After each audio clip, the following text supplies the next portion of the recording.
말씀 에스라 3장 1절부터 보시겠습니다.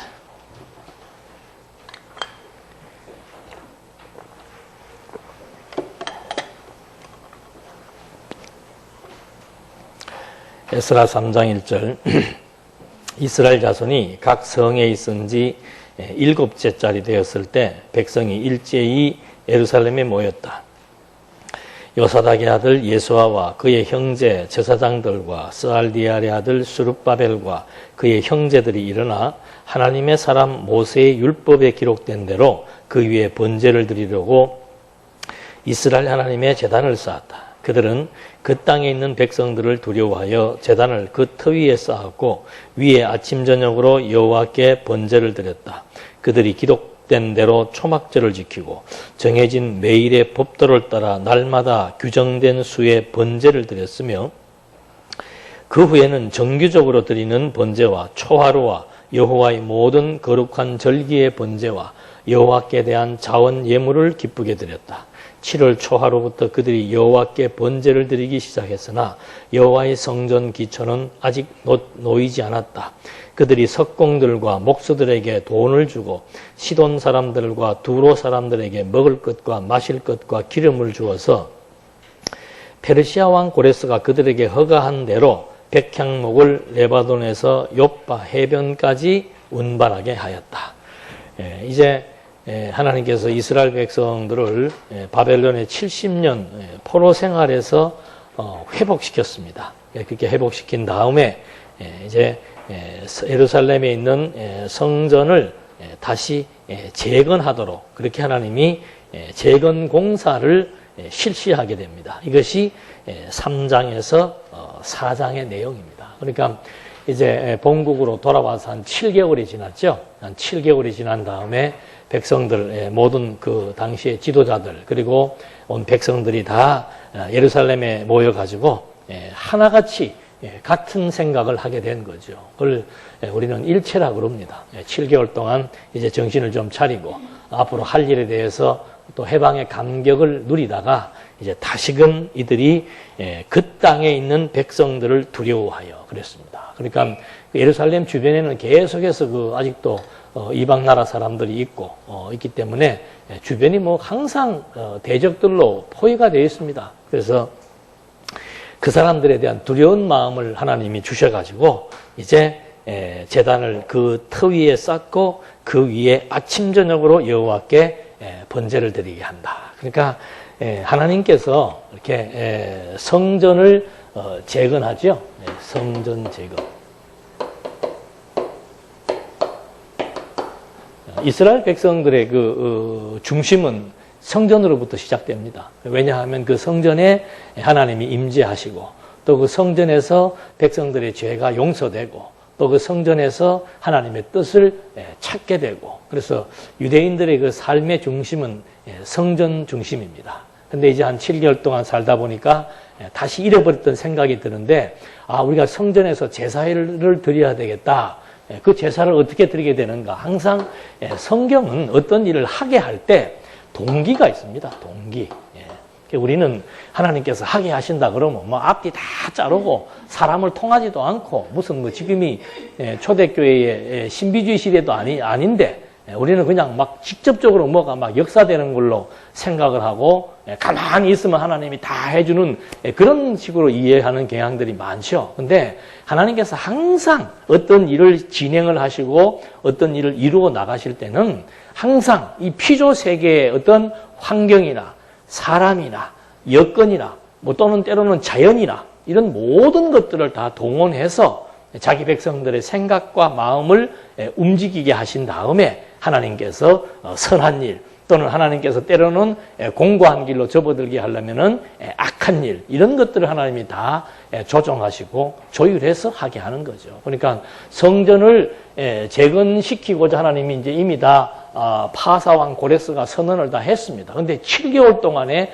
공백 기간이 있었던 거예요. 그래서 다시 그 7개월 동안의 공백 기간에 백성들의 마음을 하나님이 어떻게 움직이셨는가? 그 원주민들에 대한 두려움을 갖게 되는 거죠. 그러니까 이 두려움이라고 하는 것이 무조건 나쁜 것은 아니에요. 그 두려움이 동기가 되어서 하나님을 또 향하게도 하시는 그런 하나님의 섭리 역사. 우리는 항상 이 말씀이 너무 이렇게 극단적으로 받아들이게 되면은 한쪽을 잊어버려요. 막 우리 이 진리 깨닫고 나면 하나님은 우리에 대해서 뭐 책망도 없고 징계도 없고 막 우리는 막 자유와 평화 이것만 생각을 해서 항상 이렇게 이상주의적인 성향을 가지고 있는데 그렇지 않습니다. 하나님께서 하나님의 백성들을 교육할 때 때로는 두려운 마음도 들게 해서 하나님을 향하게만 똑같아요. 이스라엘 백성들 그 원주민에 대한 두려움. 우리도 마찬가지입니다. 아까 기도하시는 분도 뭐 참 말씀에 대해서 열심나게 해달라고 하는데 하나님께서 갑자기 아무런 과정과 여건 없이 갑자기 팍 열심나게 하는 그런 뭐 경우도 뭐 간혹 있을 수도 있겠습니다만은 대부분은 그렇게 하게 되는 동기가 필요한 거죠. 왜 내가 지금 하나님의 말씀에 대해서 이렇게 열심히 나게 되는 동기 유발이라고 하는 것은 이건 뭐 심리학에서도 기본적으로 다루는 거예요. 그러니까 이런 것들을 다 무시해버리니까 실제 삶에 있어서 신앙생활을 하는데 굉장한 장애 요인들이 발생하게 되는 거죠. 예를 들어서 지금 막 사업이 기울어지고 있다. 아니면 지금 내가 막 병에 들어가지고 막 어려움이 있다. 그럼 질병에 대한 두려움이 있잖아요. 사업 망할 것에 대한 두려움이 있고. 근데 그 두려움이 촉발되어 가지고 누구를 찾게 되는가? 하나님을 찾게 되는 거예요. 지금도 마찬가지입니다. 그래서 어떤 사람들은 이런 과정을 무시해버리니까 분명히 두려움에도 불구하고 자기는 편안하대. 그런 것들이 이중인격적인 신앙생활의 잘못된 현상입니다. 이 진리 속에 들어와도 사도 바울도 얼마나 많은 고통과 베드로도 얼마나 많은 시련과 베드로의 아픔은 그건 본인에게 치명적인 상처입니다. 자기가 모셨던 스승 오른팔 되겠다고 설치고 난리를 치다가 그것도 여인네가 그 지적해주는 그 지적 앞에 겁이 나가지고 3번씩 자기 스승을 예수 그리스도를 부인한 거 아니에요. 메시아를 부인한 거 아닙니까? 그건 신을 부인한 거나 마찬가지예요. 그건 본인에게는 치명적이지요. 그리스도의 제자로서 3년 동안 동고동락하면서 주를 위해 살겠다고 선언했던 그가 그리스도를 배신했다라고 하는 것은 그건 본인에게 있어서 일생 동안 살아가는데 충격파가 될 수밖에 없죠. 그것이 나중에 베드로로 하여금 예수님이 똑같이 묻잖아요. 마지막에 베드로에게만 너 나를 사랑하느냐? 3번씩 집요하게. 네가 이놈아 나 3번 부인했으니까 난 너한테 3번 확인하고 싶다는 거예요. 진짜 네가 나 사랑하느냐? 주님 내 마음 아시잖아요. 알고 모르고 일단 들어봐. 너 사랑하냐? 확인시켜주는 거예요. 예수님이 우리 마음을 모르겠습니까? 우리의 행동을 예측 못하겠습니까? 그게 교육 과정입니다. 교육은 해답을 아는 것보다 더 중요한 것은 과정이에요. 과정. 그래서 베드로로 하여금 3번 확인을 시키잖아요. 집요하게. 그리고 넌 나중에 네가 나 사랑한다고 그랬지? 넌 날 위해서 죽을 것이다. 그게 베드로로 하여금 근본적인 거 다 이게 성령께서 역사하는 거예요. 성령께서 베드로의 마음을 역사를 하는데 어떤 과정들을 통해서 역사해 나가는지 이 과정을 무시해 버리니까 머리에 남는 거는 무슨 말만 하면 하나님이 하게 하셔야지. 하나님이 하게 하시. 그러고는 현실적인 면에 있어서 무언가 이걸 분석하고 판단하고 또 신앙이 좀 더 성숙되어지는 과정적인 것들이 다 관가되어 버리니까 신앙생활 할 것이 없어. 기도도 하나님의 뜻대로 해야 되니까 할 거 있어요, 없어요? 뚜렷하게 이렇게 완전히 지금 내 수준은 여기인데 진리의 수준은 여기에 있는 거예요. 그러니까 이만큼 갭을 가지고 신앙생활을 하니까 정상적이고 외부 사람들이 볼 때는 저 사람들 신앙이 참 이상하다. 무언가가 안정감이 없고 무언가가 붕 떠 있다. 이런 것들을 우리 스스로도 느낄 수도 있고 외부에서 봤을 때도 이상하다. 그 사람들이 하는 말의 내용은 옳은데 그 사람들의 실제 삶은 무언가 좀 흐트러져 있고 무언가 정돈이 안 돼 있고 이상하다는 것이죠. 이런 것들이 너무도 평범하고 너무도 기초적인 것들을 무시해버리니까 그 다음에는 현실 감각이 떨어져 버리고 현실에 살아가는 모습은 하나님을 모르는 사람하고 똑같은 생각과 판단과 행동을 하면서 살고 그리고 신앙적인 말을 꺼내면은 완전히 이게 무슨 막 고수가 되어가지고, 거의 내일 모레 곧 승천해야 될 사람의 그런 신앙적 지식을 가지고 대화를 나누고, 그러니까 내 실제 모습은 여기인데 말은 여기에서 해보니까 이만한 공백에 대한 반응들이 본인도 이상하고 옆에서 보는 사람도 이상한 거예요. 그래서 지금 이게 단순한 얘기 같지만 하나님께서 지금 성전을 재건하는데 예를 들어서 스룹바벨 한 사람한테 뭐 꿈에 환상을 줘가 재건해라고도 할 수 있어요. 근데 지금 이 성전 재건이라고 하는 것이 스룹바벨 혼자서 하는 게 아닙니다. 지도자 한두 명이 하는 게 아니에요. 온 백성들이 지금 다 한 마음이 되어서 해야 되는 국가적인 하나의 큰 사업이지요. 그러니까 하나님께서 백성들의 마음을 지금 다 두려움을 갖게 하는 겁니다. 보이는 환경이 두려우니까 하나님의 백성에 대한 반정은 다른 것 없습니다. 형통할 때든 공고할 때든 형통할 때 하나님이 생각나는 거, 공고할 때 하나님이 생각나는 거, 그것이 하나님의 백성이 그리스도인과 비그리스도인의 차이점입니다. 그러니까 바울이 고린도 교회에 엄청난 문제를 일으키고 마지막 단원에 가서 고린도 교회에 던지는 고린도 후서의 메시지가 뭔가? 네가 진짜 그리스도인인지에 대해서 네 스스로를 좀 테스트해보고 확증해라 이 말입니다. 내가 그리스도인인지 아닌지를 네 스스로, 본인들은 알잖아요. 내 스스로 좀 시험하고 내 스스로 좀 내가 믿음에 있는지, 내가 믿음을 가지고 사는 사람인지에 대해서 좀 스스로 확증해라고 바울이 얘기하면서 하나님의 뜻대로 하는 근심이 뭔지 그걸 하나하나 밝혀주고 있는 거예요. 하나님의 뜻대로 하는 근심 다른 것 없습니다. 자기 삶에 대해서 냉철하게 평가하고 비판하고 그리고 돌이킴에 있으면 깊은 반성하고 회개하고 이런 것들이 내가 지금 그리스도인인지 아닌지를 판단하고 측정하는 하나의 기준이 된다라고 바울이 고린도서에서도 말한 것처럼 똑같은 이치예요. 하나님의 백성들의 증거는 뭔가? 두려움 앞에서 여호와가 생각난다는 거죠. 또다시 우리 이 민족이 이방 사람의 포로가 되지는 않을까? 또 이방 사람으로부터 엄청난 고초는 겪지 않을까? 그 두려움이 온 국민들의 마음을 어디로 모이게 한 겁니까? 예루살렘으로 그냥 다 모이게 한 거예요. 그래서 이제 이 두려움을 해소하기 위해서 상징적인 것이 바로 뭔가? 우리는 성전 재건하자. 왜? 성전이 번듯하게 서 있고 성전이 제 기능을 발휘해야만 우리는 하나님과의 관계, 소통이 이루어진다는 거죠. 여호와의 관계가 이게 소통이 안 되면은 그 이상 두려운 건 없는 거예요. 어린아이가 어머니 품을 떠나 있을 때 그건 완전히 정신적으로 심리적으로 굉장한 위축과 두려움에 휩싸이게 됩니다. 똑같은 이치지요. 그래서 이 두려움을 통해서 이제 백성들의 마음을 성전 재건 쪽으로 모아나가서 이제 예루살렘 성으로 다 모이게 하는 내용이 방금 읽어드린 그런 내용들입니다. 그런 공사를 이제 시작하기 위해서 감독자들을 세우는 것. 성전 재건에 대한 준비지요. 이게 준비가 바로 뭔가? 백성들에게 두려움을 갖게 하고 그 두려움에 의해서 예루살렘으로 모이게 하고 모인 다음에 이제 모든 자재를 구입하게 하시는 하나님의 섭리 역사.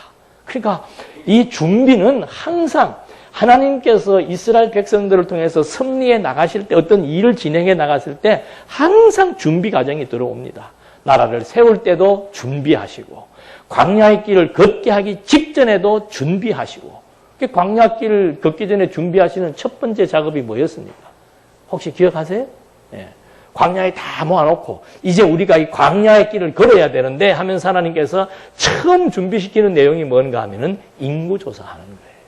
광야의 길 걷는 것과 인구조사는 어떻게 보면 직접적인 관련이 없습니다.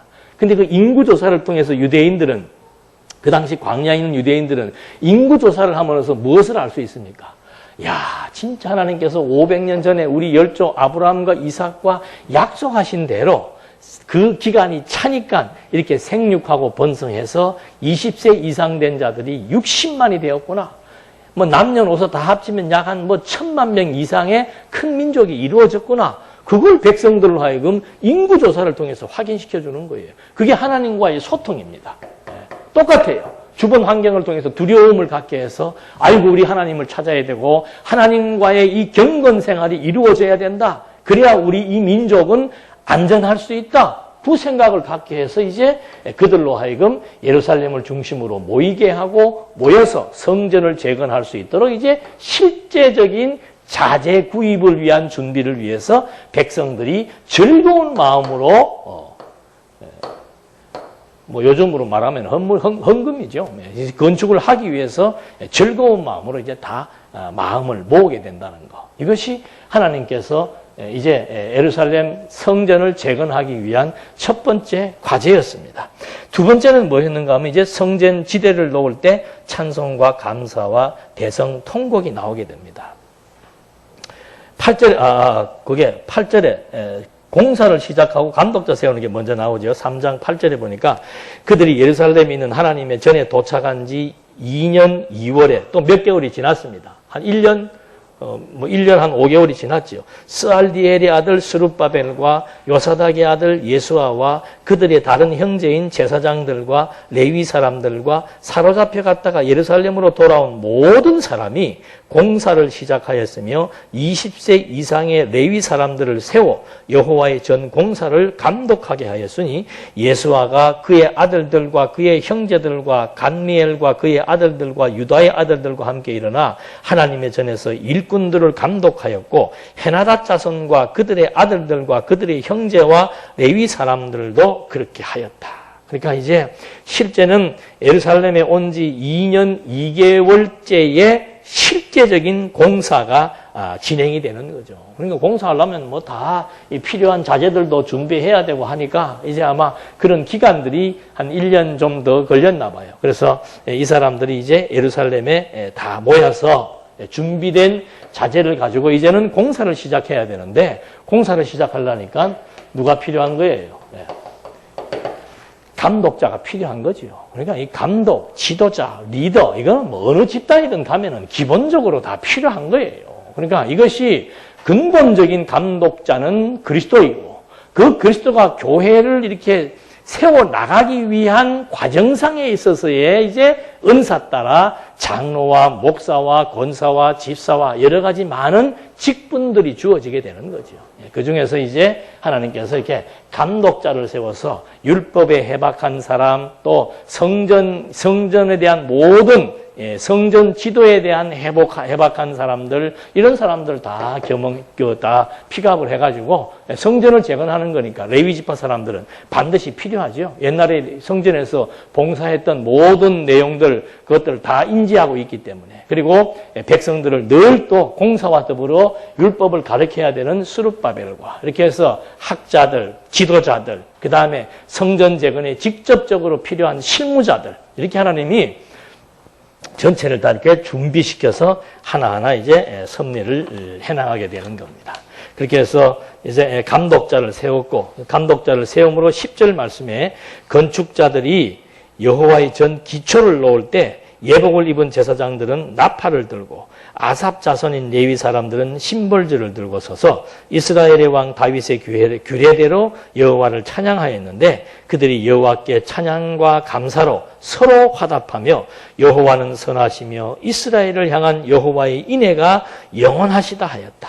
여호와의 전 기초가 놓였으므로 온 백성이 여호와를 찬양하며 큰 소리로 환호하였다. 그러니까 70년 만에 본국으로 돌아와서 약 한 2년 2개월 만에 이제 기초 공사를 한다는 거죠. 기초. 텄닦기 한다 그 말입니다. 저도 우리 예배당 지을 때 처음에 와서 보니까 이 풀들이 제 키만큼 자라 있는 거예요. 땅이 좀 보고 싶은 거예요. 땅이. 풀 때문에 땅을 들어가서 밟을 수도 없어요. 그래서 저는 그때 언제가 제일 감격스러웠는가 하면은 그 잡초들 포크레인이 들어와서 그냥 땅을 다 뒤집어엎으면서 땅 기초 공사를 해놓고 땅을 처음 밟았을 때, 그때 굉장한 감동이 있더라고요. 근데 이거 뭐 땅 몇백 평 사는 것도 그렇게 감동스러운데, 이거, 한 70년 동안 제사라고 하는 것을 들여보지 못했고, 모든 것들이 다 해파되어서 이스라엘 민족들의 자존심이 그냥 성전 해파와 똑같이 무너져버리고 실추돼 버렸죠. 근데 다시 나라를 찾고 제일 먼저 하는 작업이 이제 성전을 재건하기 위해서 기초공사를 닦아놓고 이제 거기에서 백성들이 여호와 앞에 찬양과 감사로 서로 화답을 하는 거죠. 이게 성도의 교제예요. 성도의 교제. 그러니까 교회라고 하는 것은 뭔가 이렇게 모이는 거예요. 모여서 정말 하나님 앞에서 우리가 하나님으로부터 부여받은 하나님의 은혜에 대한 감동과 찬송, 이걸 서로 소통하는 겁니다. 서로 소통하는 거. 이것이 교회지요. 요즘에 잘못된 교회관을 가지고 있는 사람들은 이제 인터넷이 발달을 하니까 전부 집에서 인터넷만 혼자 들으면 이게 다 교회인 줄 알아. 아니에요. 지상의 하나님께서 복음을 전파시키면서 교회를 세운 이유는 뭔가? 혼자 즐거워하는 것보다 둘이 즐거워하는 것이 훨씬 좋은 일이에요. 부모가 다 여러분 한번 상상해 보십시오.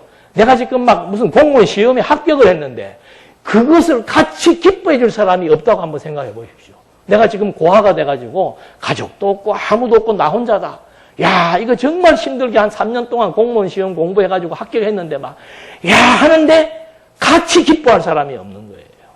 그래서 술병 들고 부모님의 묘소 앞에 가가지고 아버지, 아들이 왔습니다 하는 이유가 바로 뭔가? 함께 기뻐하고 함께 슬퍼할 지체가 없다는 거죠. 근데 교회는 그거 아닙니다. 함께 기뻐하고 고통을 함께 나누면서 함께 공유하며 살아간다는 것. 이것이 지상의 교회가 필요한 이유 중에 하나예요. 그래서 이 친교라고 하는 것은 굉장히 중요한 의미가 담겨져 있는 겁니다. 초대교회 때 사도들이 전하면서 복음을 전하잖아요. 복음을 전하면서 그 전해지는 과정이 첫째가 뭔가? 당연히 말씀이 선포되는 거죠. 구약성경을 가르치고 그리스도를 통해서 구약성경을 해석해서 이름으로 예수가 그리스도이심을 확정시키고 이제는 그리스도로 말미암아 하나님의 나라가 이제는 세워졌다는 사실들을 그리스도의 몸된 지체들에게 알게 해주고 그 다음에 하는 게 뭐예요? 그 다음에 하는 게. 그 예배의 형식 중에 기본으로 들어가는 것은 말씀과 기도와 찬성이에요. 그리고 그 다음에 모일 때마다 빠지지 않는 것이 뭔가? 밥 먹는 거예요. 우리는 그 밥 먹는 거, 우리만 밥 먹나? 일반인들이 먹는 밥과 우리가 먹는 밥은 달라요. 재료는 똑같은 쌀이고 반찬은 똑같은 김치와 된장이라고 할지라도 함께 여호와를 찬송하고 함께 여호와를 고백하고 함께 여호와로 기뻐한다는 것, 이것이 식사의 의미라 이 말이죠. 그래서 함께 한다는 것은 너무도 소중한 일입니다. 그래서 지금 백성들도 지금 그 성전의 지대, 기초 공사를 놓을 때 그냥 함께 모여서 찬송하며 기뻐할 수 있다라고 하는 것. 이게 이제 교회의 절정이지요. 그렇게 해놨는데 뭐라고 찬송하는 겁니까? 여호와는 선하시며 이스라엘을 향하신 여호와의 인애가 영원하시다. 여호와가 선하시다는 것은 뭐예요? 아브라함에게 언약하신 그 언약을 그게 기쁘신 뜻입니다. 하나님이 아브라함을 불러가지고 나라를 세워주겠다고 약속하신 그것이 여호와의 선하심이에요. 그러니까 그런 찬송 시편에도 있잖아요. 여호와의 선하고 인자하심이, 여호와는 그런 찬송도 있는 것처럼 하나님의 나라를 세워주겠다고 약속하신 하나님의 기쁘신 뜻, 그게 여호와의 선하심이에요.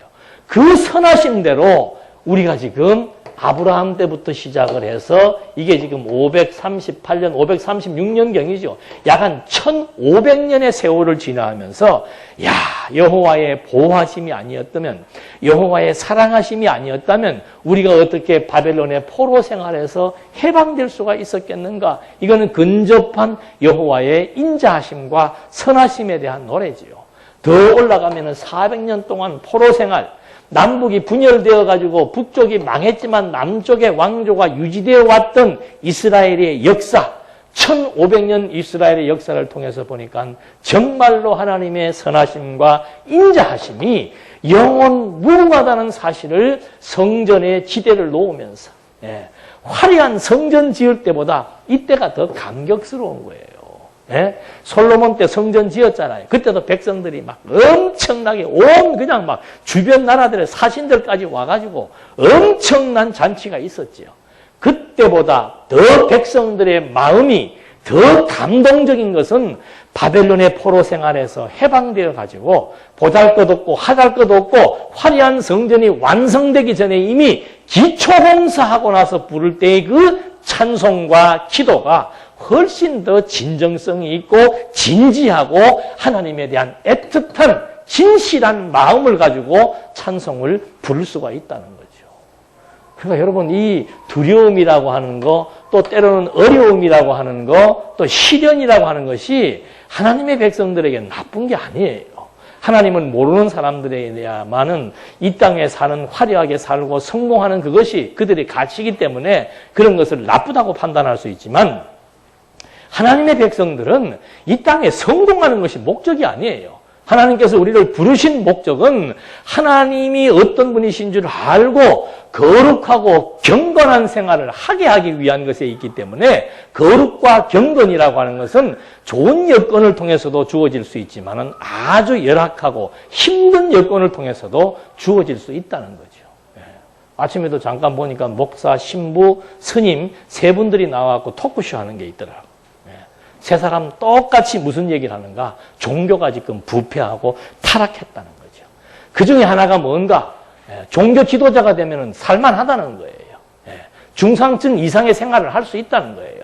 그러니까 많은 사람들이 그거를 지향하게 되고 그 가치를 향해서 신학교를 가고 뭐 불교 학교를 가고 해서 스님이 되고 신부가 되고 목사가 된다는 거죠. 그래서 지금 온 나라의 종교들이 전부 추구하는 방향은, 가치는 뭔가? 성공이에요, 성공. 왜? 이 백성들이 원하는 거 포퓰리즘이라 그러잖아요. 대중이 원하는 것이 뭔가? 대중이 원하는 것은 공고함보다는 형통함이고, 대중이 원하는 것은 패배보다는 승리고, 대중이 원하는 것은 병약한 것보다는 강건하고 승리, 성공이다. 거기에 맞춰서 지금 온 종교 지도자들이 거기에 포인트를 맞춰서 가고 있다는 거예요. 어떻게 할 거냐 이거예요. 바른 방법이 뭐 있습니까? 예수님이 모델을 보여줬다는 거 아닙니까? 내가 가는 길은 협착하고 찾는 사람이 없고 이거는 고생길이다. 그러니까 고생길이라고 하는 것을 제시해 줘야 된다 이거지요. 그래야 고생길 아닌 것을 추구하던 사람들이 어떻게 해요? 다른 쪽으로 간다는 거죠. 종교가 아닌 쪽으로 간다는 거예요. 그러니까 불교든 천주교든 기독교든 건강한 종교의 핵심은 뭔가? 이 땅 위에서 잘 먹고 잘 사는 기복이 아닙니다. 모든 종교, 건전한 종교의 출발과 방향은 뭔가? 비록 이 땅에 살면서 어려운 시련과 역경이 주어진다 할지라도 나는 여기에 주어지는 것을 가치로 여기지 않고 더 너머에 있는 본질적인 것에 내가 가치를 두며 살고자 한다. 이것이 종교의 출발이에요. 우리 기독교도 다른 것도 없습니다. 이 땅에 살면서 예수님이 이미 다 얘기해 주었잖아요. 진리를 추구하고 가는 길이라고 하는 것은 고생하는 게 당연한 거예요. 그 100명 중에 한 1000만 명 중에 1명 정도 진리를 추구했는데 막 엄청난 부가 주어질 수는 있겠지요. 그러나 보편적으로 진리를 추구하며 살아가는 사람들의 삶의 형식이야. 더더군다나 지도자들은 그거 자체를 자기 삶의 어떤 가치로 둔다면은 그건 정말 싹군이 될 수밖에 없는 거예요. 하나님께서 적당하게, 적절하게 해나가시되 정말 이 가는 길 자체가 협착하고 고통스럽고 고생길이라고 하는 것을 알면서 그쪽 방향을 나아가는 이것이 종교가 참된 방향을 찾는다는 거죠. 이건 방법론을 얘기하는 겁니다. 또 앉아서 그냥 그 진리가 당연히 진리죠. 여기에 진리의 말씀이 안 들어가면 그런 방향성을 찾을 수가 없다는 얘기예요. 현실적으로 봤을 때 너무 사람들이 종교 자체도 이제는 모든 것들이 이 땅 위에서의 안일과 안락과 쾌락을 추구하는 것이 기본이 되어버렸기 때문에 부패할 수밖에 없고 많은 사람들이 변질될 수밖에 없다는 거죠. 그래서 지금 이 지금 베드로서가 오후에 나옵니다만은 이 시대에 대한 두려움이나 베드로 시대에 대한 그런 혼란과 어려움이나 이런 것들이 하나님의 백성들에게는 너무도 유익한 하나의 과정이라 이 말입니다. 그런 과정이 없었다면 사람이 진솔해지지가 않습니다. 사람의 진정성은 어려울 때 나타나는 거예요. 친구도 마찬가지예요. 이 친구가 정말 내 친구인지 아닌지는 내가 어려울 때 끝까지 남는 게 친구예요. 똑같습니다. 솔로몬이 그러잖아요. 내가 부유하게 살 때 보니까는 많은 사람이 들끓는다. 그거 전부 돈 때문이더라 이 말이죠. 내 권력과 내가 가지고 있는 재물과 내 명예 때문에 모여들었지 그게 사라지게 되면 다 떠나간다 이 말입니다. 그래서 하나님 앞에 우리를 스스로 시험하고 확증하는 것도 언제 제대로 판단할 수 있는가? 내가 정말 고난과 고생과 시련의 늪에 빠져 있을 때 하나님을 원망하고 불평하고 불만을 가지는 게 아니고 이 시련을 그냥 하나님의 백성들에게 주어지는 당연한 삶의 코스로 알면은 거기에서 도리어 의미를 찾게 되고 그 속에서도 찬송을 할 수 있게 된다는 거죠. 시련 없는 찬송, 시련 없는 기도는 진정성이 없는 겁니다. 그래서 우리에게 주어지는 시련이라고 하는 것은 하나님 앞에서 우리를 회복시켜 나가시되 진심으로 진정성 있는 하나님의 성도로 키워나가기 위한 하나님의 교육적 과정이고 그게 교육을 위한 하나의 배경이며 터전이라 이 말이죠. 그걸 이상한 거로 여기면 안 됩니다. 하나님의 백성들은 하나님은 왜 이랬습니까? 나는 왜 이랬습니까? 또는 뭐 나만 왜 이랬습니까? 그렇게 생각하는 것 자체가 하나님의 백성으로서 가져야 될 생각이 판단이 아니라는 거죠. 기본 자세를 바꿔야 돼요. 그래서 이 고린도에서도 보니까는 어떻게 보면 무서운 말이지요. 네가 네 스스로 시험하고 확정해봐라. 네 마음에 그런 진정성이 없다면 너는 그리스도인이 아닐 수도 있다라고 얘기하는 겁니다. 내가 그리스도인이다 아니다. 그거 어떻게 판별하는가? 어떤 여건과 환경 속에서 내가 정말 진정으로 여호와를 찾고 진정으로 여호와를 의지하면서 누리게 되는 화평과 기쁨을 내가 지금 함께 공유하고 있는지 그게 내가 지금 하나님의 선택한 백성인지 그리스도인인지 아닌지에 대한 확증과 시험이 된다고 성경은 말해주고 있는 거예요.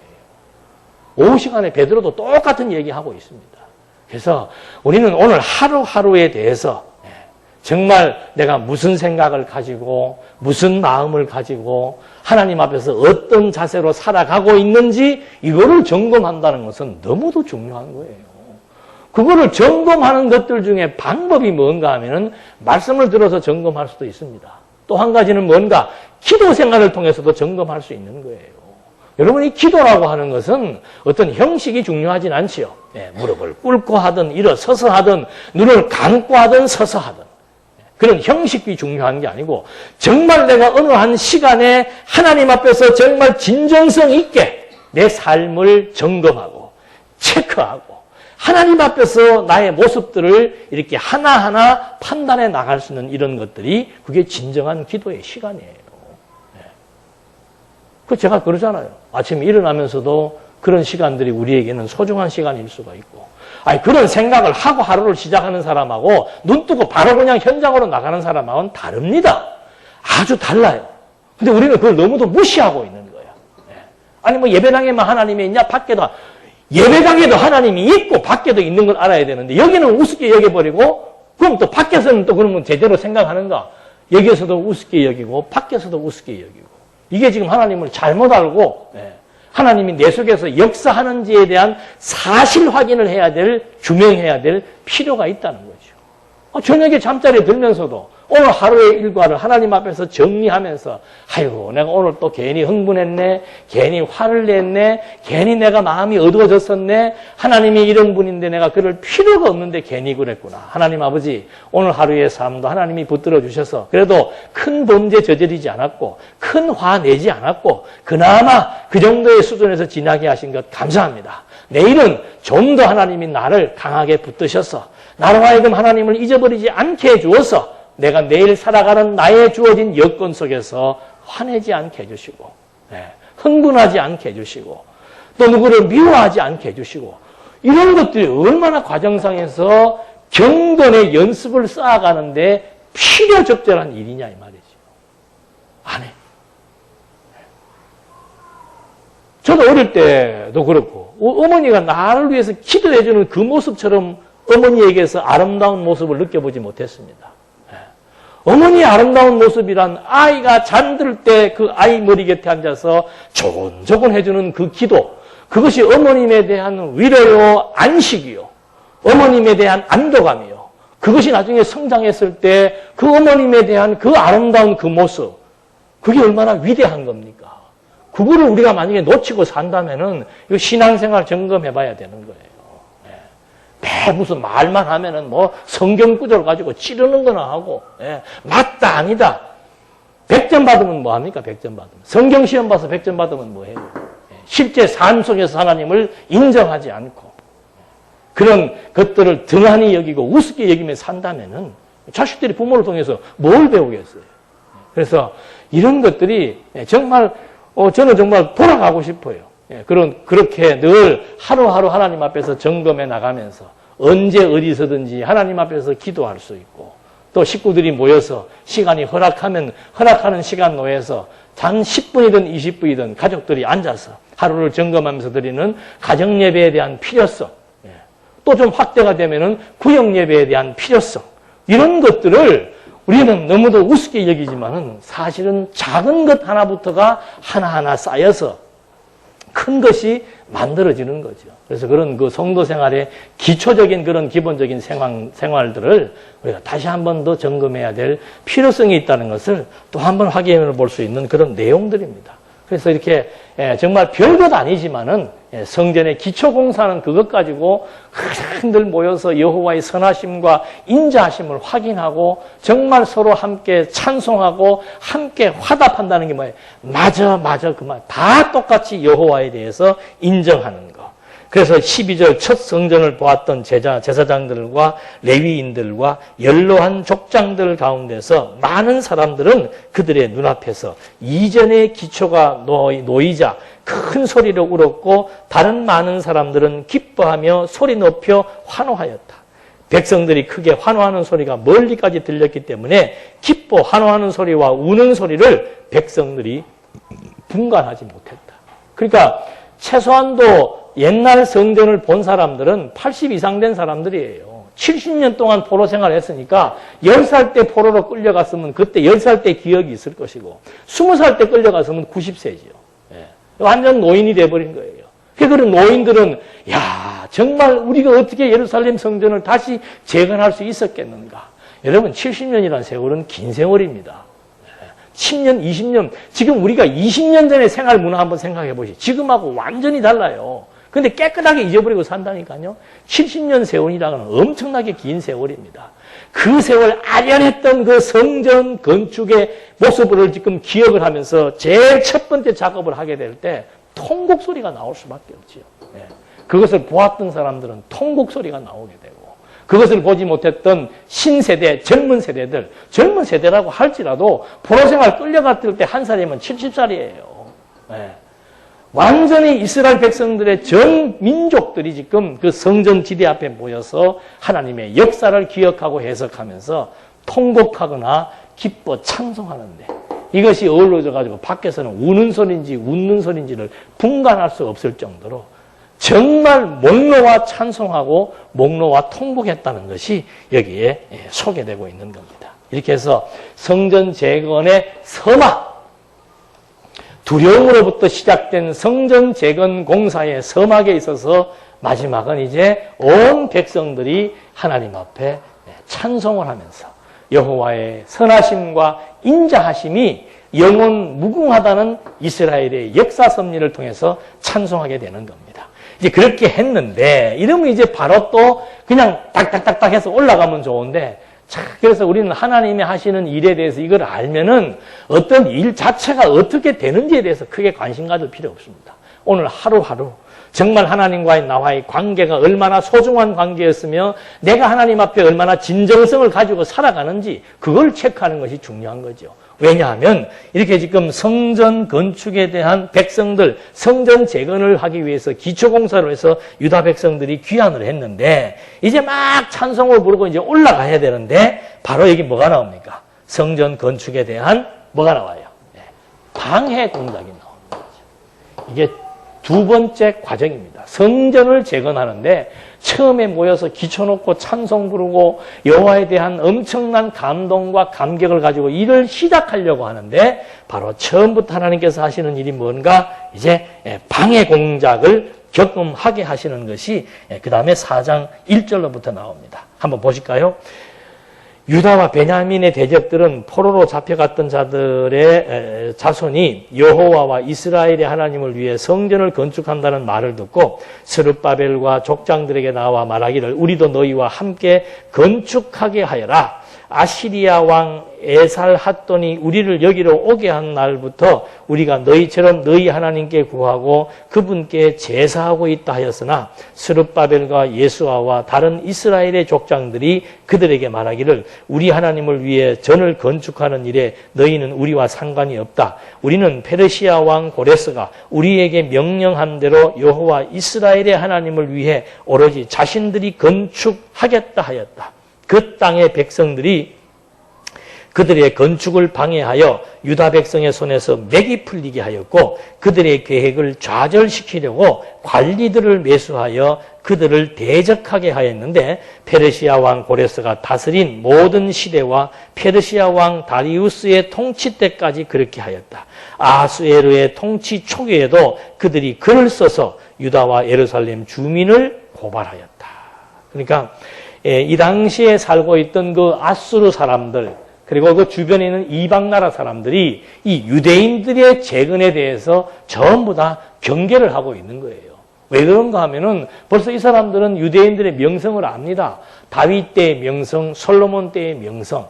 솔로몬 때도 나라가 우뚝 서게 된 것이 성전 건축으로부터 시작되었거든요. 그러니까 이 사람들은 경기를 일으키는 거예요. 아이고 저 민족들이 저거 또다시 살아나기 시작을 하는구나. 다시 또 성전에 모이기 시작을. 성전 중심으로 지금 온 백성들이 다 모였잖아요. 성전 중심으로 모여서 다시 또 성전을 재건하려고 하는구나.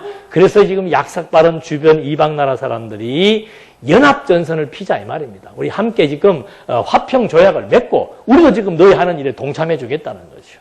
그래서 서로 좋은 동맹을 맺는 그런 관계를 형성하고 싶다라고 제의를 하는 겁니다. 그러니까 그 제의를 받아줘야 되는데 유대인들은 그 제의를 받아줄 수 없지요. 하나님의 성전을 건축하는데 하나님의 백성들이 하나님의 전을 건축하게 되어 있지 이방 나라 사람들이 지금 이전 건축하는 것은 아니라라고 그냥 단마디로 자르게 되는 겁니다. 그리고 북쪽에 있는 사마리아 사람들.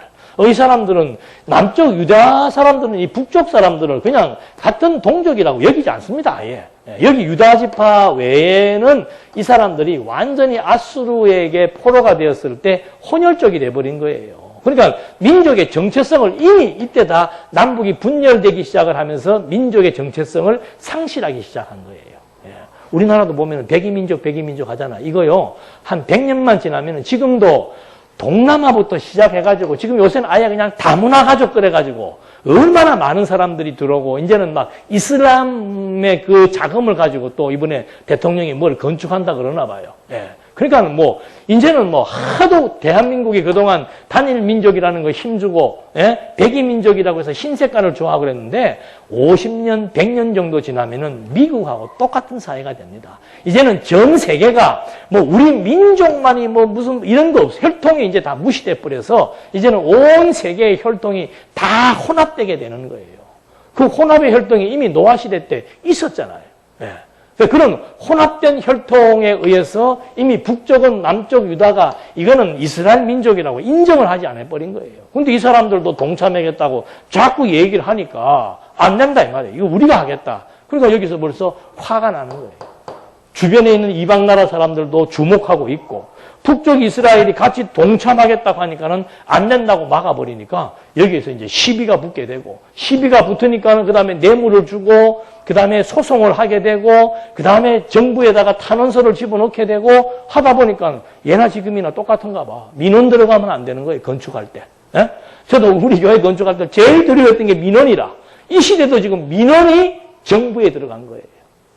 페르시아 정부에 민원이 들어가기 시작을 하니까는 페르시아에서 지금 언제는 하라고 그랬다가 고레스 때는 이걸 하라고 허락을 해줘서 명령 문서가 다 공문이 남아 있는데 그 다음 왕 때부터는 이제 자꾸 자꾸 민원이 들어오기 시작을 하니까는 일단 성전 재건에 대한 중지를 시켜버리는 거죠.